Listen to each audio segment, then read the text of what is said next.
In this tutorial, I will show you how to use the inbox.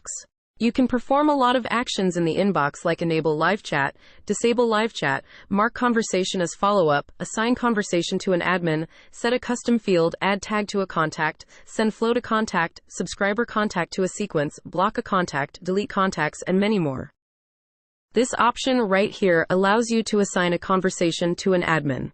This is very useful, especially when you have a lot of admins or agents managing your inbox. Next to this option is the star icon that allows you to mark a conversation as follow-up. You can click on the icon again to remove follow-up from the conversation. Click on these three dots right here to perform actions like mark conversation as follow-up, mark conversation as read, block contact, and delete contact. To enable live chat, you need to click on this icon right here, and to disable live chat, you need to click on this bot icon. This will always show up whenever the bot is active, meaning live chat is disabled.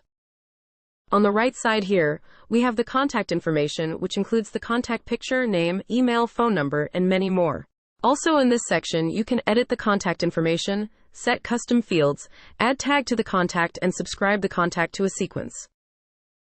To set a custom field, you can click on any custom field right here to modify its value, or click on Add New to add a new custom field. To add a tag to a contact, click right here to select an existing tag. To add a new tag, type in the name of the tag and press Enter. To subscribe a contact to a sequence, click on this option right here and select a sequence of your choice. Lastly, you can send products, save replies, send files, send flows, or send step of a FAO. Here we come to the end of this tutorial. Thank you for watching.